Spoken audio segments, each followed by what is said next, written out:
Welcome to Garden Delight. I'm Susan Howington, Family Consumer Science Agent with the Henry County Cooperative Extension, partnership with the University of Georgia Cooperative Extension. Today we're going to talk about apples, and we're also here from Frank Hancock, our Agriculture and Natural Resource Agent. So we'll see you back in just a little bit on Garden Delights.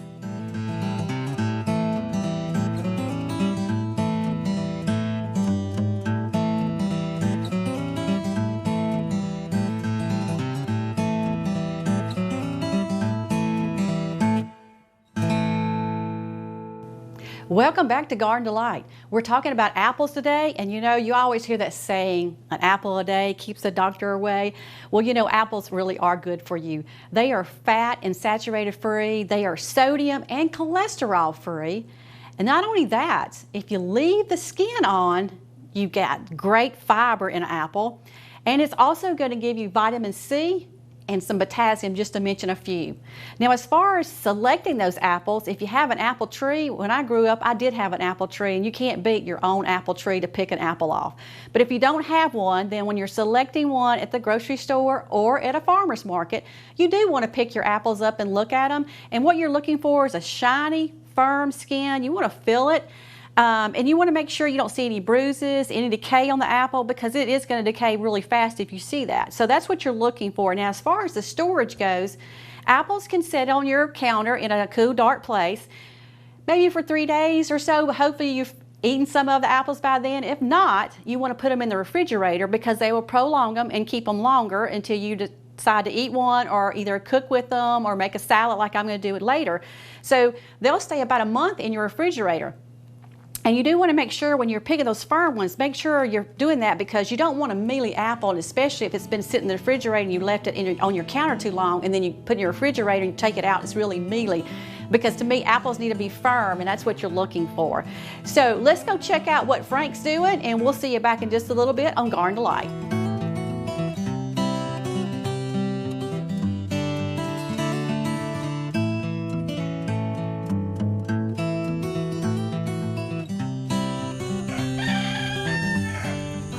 Okay, today we're out here at Mayflor Farms in Stockbridge, Georgia. Mayflor has been here for quite a few years, probably since 2008. We do their certified naturally grown certification every year, so we're familiar with their operation here. They do everything organically. They're not certified organic, but they're certified naturally grown. I've got Mayflor Choxy. That's right, Frank. Did I say that right? You got it right. All right, so I'm going to let Mayflor tell us a little bit about her farming operation here. And okay. I'll just turn it over to you. Okay. And I know you do some CSA work. Mm-hmm. And, yes. So yeah. Tell us about it. Okay, yeah. I'm Mayflor Choxy. My husband and I, this is our passion. We always love to have a farm. And it takes many years to develop this farm with lots of hard work and patience. So yes, you mentioned about our CSA. CSA is a community-supported agriculture.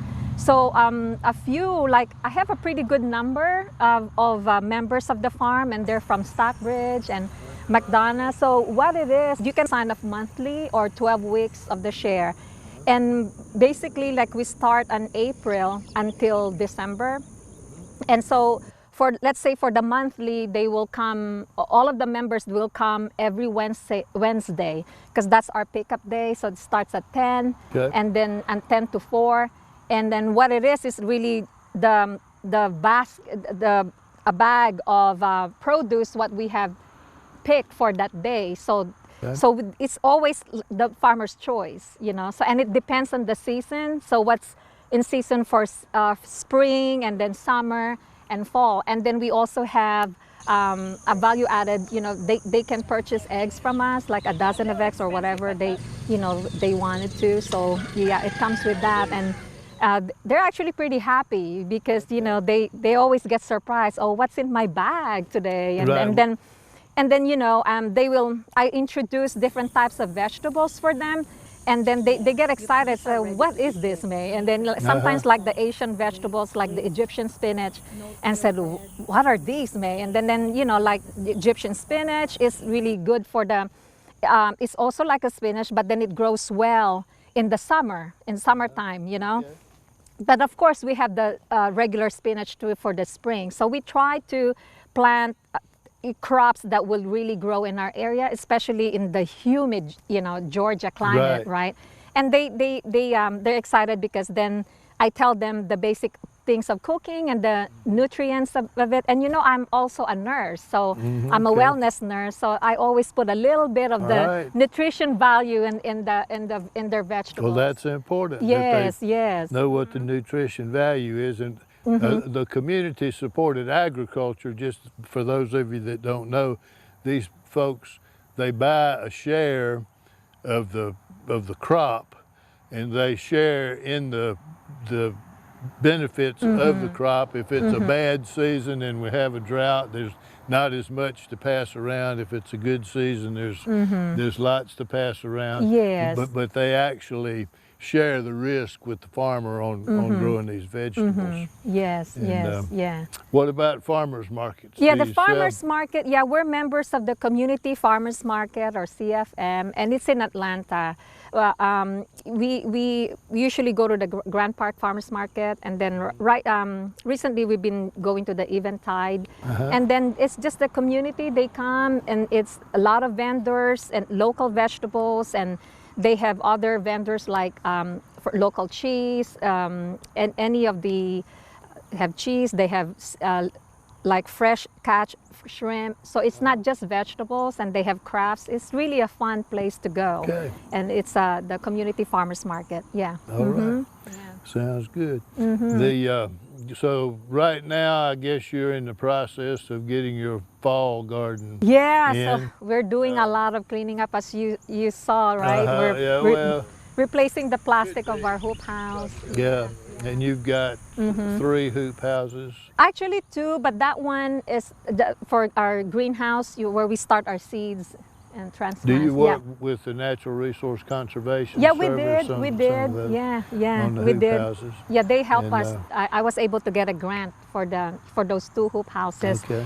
And not only that, I got a grant for irrigation for the whole for the whole farm, and irrigation to the tree orchard. So I was pretty happy about that. Yeah. Yeah, they do a lot of work in Henry County. Yeah. Well, what else you've got? I see up here you've got sinks and all where you wash your vegetables. Yeah, so we have a little pavilion that's where when we harvest the vegetables, and we clean up there and sort out all the vegetables and stuff. And then in a nice weather, so the CSA, they will just pull in, and then I have all their vegetables in crates, and then I just give them their bag in a beautiful day. And then when it's raining or it's just too hot, I use my cottage farmhouse. Okay. That way it keeps the vegetables cool. Yeah, so it's good. Yep. Yeah.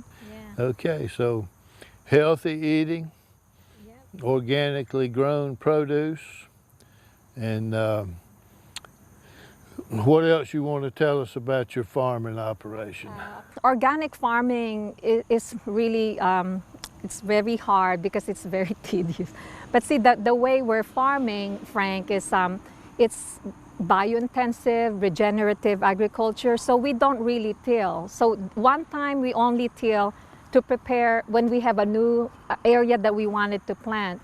So it's raised bed, and then we do, we use a lot of compost. We make our own compost, or we get a truckload of compost, and we use soil amendments, no pesticides at all. And then we grow lots of pollinators, and then that way it attracts beneficial insects. And it's just really hard work, and and love, and just passion to to grow things. And nothing is really easy in life. Hard work, but it's fun. But it's fun, and I love it here. So I mean, it's good for the soul. Okay. Yep. All right. Well, we appreciate you sharing all this with us. And I think what we're going to do now is we're going to go back in the kitchen and see what Susan is fixing.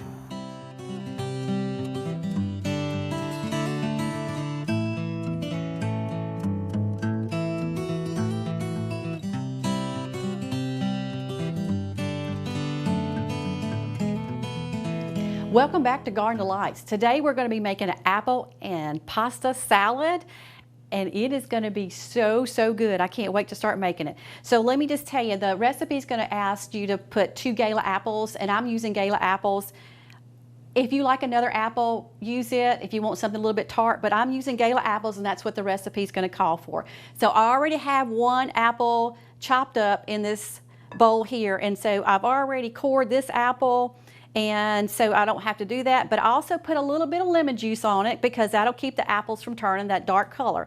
So I'm going to go ahead and chop up these apples here, these 2 halves, and go ahead and add them to the other part of it so I can start with the rest part of the recipe. So let's get these chopped up. And I can tell these are very firm apples, which is a really good thing, because when you make a salad, you want a good firm apple when you're crunching on it. I got just a little bit more on this piece to get. And I'm just going to do small sizes. You can cut them larger, but I like just kind of a bite size. I like when you're eating, you can just about put the size of the apple in there. So that's what I'm going to cut it with. And I'm just going to keep my layers just like I've got it and just keep cutting them through. And like I said earlier, keep the peeling on because you're going to get a lot of good fiber from that apple. I'm going to go ahead and toss these in with this one. And you know, buy your apples when they're in season because you're going to get a better deal. You can buy them in bags, but I will say this, when you buy them in bags, you really want to look at them. You know, look through that see-through bag. Make sure you're looking at all the apples because it's hard to see if you're going to get an apple with a bruise on it. And like I said, you don't want that either. So I'm just going to add a little bit more. And I also did a little bit of lemon juice on my cutting board, so that kind of helps too, can keep it from turning. So I have the 2 Gala apples in there. And so now I'm going to add, this is 3 celery sticks, and I've chopped it really small. If you want bigger chunks, you can. So I'm going to go ahead and add that to the apple mixture. Make sure I get all it out. And then the next part of it is you're going to add the lemon juice, and this is 1 lemon squeezed the juice from, and I'm going to add it. And like this is going to give it a little tang taste, but it's also to keep those apples fresh looking so they don't turn. So what I want to do right now is just go ahead and toss this together, just to make sure those apples are coated. And I think we'll be good on that. And so the next part of the ingredients is going to be walnuts. So this is about 1/2 cup, and I did chop the walnuts, so you're going to see 1/2 cup of those. See if I can stack a little bit here. And then also it's going to ask you about a cup to 1/2 cup of mozzarella. So it depends on you how much you want to put in there. So I'm going to add that. So that's about 1 cup. And then I'm going to stir this around because I want this mixture coated really good with the lemon juice. And once I get this coated really nicely, we're going to add the pasta. And like I said, it's a apple pasta salad. So we're going to add some pasta to it. The pasta is the penne, and it is about 2 cups of uncooked. So when you cook it, it's going to be about this size when you get done cooking it. So I'm going to go ahead and add the pasta to the salad. And you're going to see you need a big enough bowl to make sure you can mix this all together. Let's see if I can stack this again. All right, and I'm just going to mix this really around, get some of that apple all around, some of the walnuts, the celery, a little bit of the cheese. And then I also want to get a little bit of that lemon juice kind of mixed in with it also. So we're just going to keep on mixing because I really want to make sure it's mixed in really good. And you have to bring it from the bottom to the top just to get it mixed up really good. And this is so pretty and so easy and so tasteful. If you're looking for an easy recipe for the weekend or to take someone, this is a great recipe. All right, I think I have it about where I want it because I want to see some of those red apples all through that pasta. So this is kind of mixed up together. So the next thing I'm going to do is I'm going to make a little dressing to go with it. So I have about 1/4 cup of olive oil. Let's see if I can move this right here. I'll just set this on here. And then I have some Dijon mustard, and it's about 1 tablespoon. Let's see if I can use this same thing to scoop it out. I'm going to mix it in with the olive oil. And I also have some honey, which is about a teaspoon of honey. I'm just going to mix it in. It's going to give just a little bit of sweet taste, but it'll give it a nice flavor with that mustard. And then I have about a teaspoon of minced garlic that I'm going to add to the dressing. And then I also have a little bit of Parmesan cheese, and this is grated. This is about 2 tablespoons. I'm going to mix it in with there also. And see if I can stack that and make it stay. And I'm going to whisk this together because I want it to be a nice, smooth look to go over that salad. So I'm going to get it mixed in really, really good. And the Parmesan is going to give it a little bit of taste, but it won't overpower it. All right, I think I have it where I want it. And I love the Dijon mustard. It gives it a little bit of tang also. So I'm going to go ahead and mix this in. I'm going to kind of move it around. And this is so simple. All right, let's get this all out. I don't want to miss out on my dressing. All right, so just toss this around. And when you're cooking your pasta, you do want to make sure that you cook it, and you have to cool it before you put it into the salad. And you also want to make sure it's drained really well because you don't want it really watery in your salad too. So you definitely want to make sure it's drained well. And this is something you could do if you have some extra pasta left over and you have apples. This makes a wonderful salad. And of course, I put walnuts in, but if you are something like a pecan or other type of nut, you can try that. But I love walnuts with your apples. It just seems to go really well together. And I think I have exactly what I want. So this salad is simple, easy, very tasty, and it is great for your family or just to take to someone and say, hey, happy salad day. So we'll see you back in just a little bit on Garden Delight.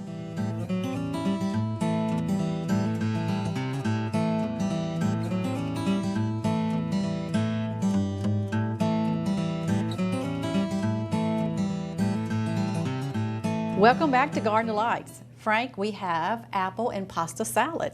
All right. So I am going to good. serve you up. Looks good. I think about the apple trees in the community garden. Lots of vegetables here today. Yes. We went out to Mayflor Farms and talked to May Shotsky, and she told us a little bit about her farm.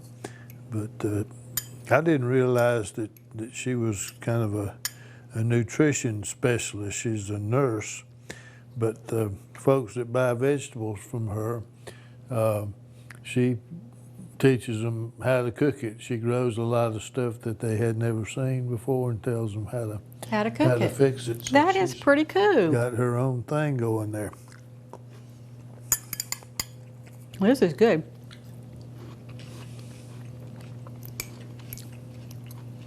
Yep. Give a little pasta, a little apple. That's really good.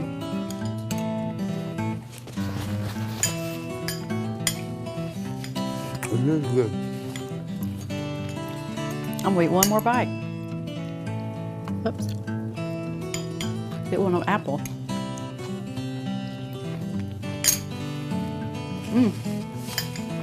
I don't want to stop eating it. Check out the website for the recipe. You're gonna love it.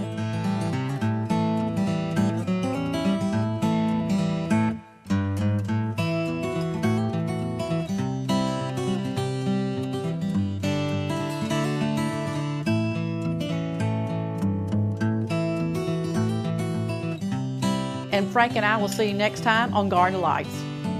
Don't forget what they always say. What's that, Frank? I'm not saying I'm eating.